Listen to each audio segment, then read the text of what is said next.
Mafchalifte manatesa gabahidi na molatu. Mafchalifte manatesa gabahidi na molatu. Tokumangara sochomna kopan mobadu mabeki. Aki amma kumumbasu gabahidi na wareki. Dekandurse sita keke sirine wal sitas demu. Osoguya sanagene silagu ambiyanjeku. Mafchalifte manatesa gabahidi na molatu. Mafchalifte manatesa gabahidi na molatu. Tokumangara sochomna kopan mobadu mabeki. Aki amma kumumbasu gabahidi na wareki. Dekandurse sita keke sirine wal sitas demu. Osoguya sanagene silagu ambiyanjeku.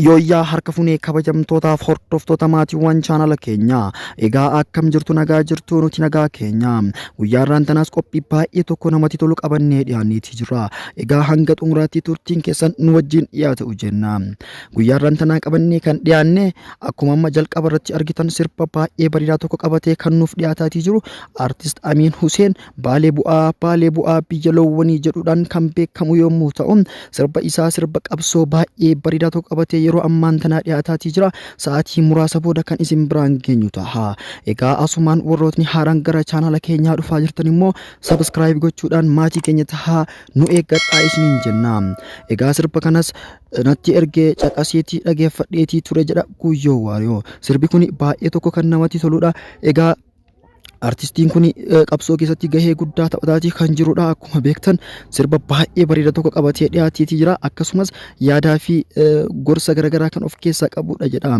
egaa guyyaa takka keessatti riikaardii haaraa galmeessuudhaaf nuti hunduu gahee keenya bahuu qabna sheer gochuudhaan cinaa dhaabbachuu qabna isiniin jenna egaa qophiin har'aaf qabanne kana fakkaata hanga qophii birootii walitti deebinutti turtiin keessan nu wajjin dhiyaatu isiniin jenna. Mafchalifte manatesa gabahidi na molatu. Mafchalifte manatesa gabahidi na molatu. Tokumangara sochomna kopan mobadu mabeki. Aki amma kumumbasu gabahidi na wareki. Dekandurse sita keke sirine wal sitas demu. Osoguya sanagene silagu ambiyanjeku.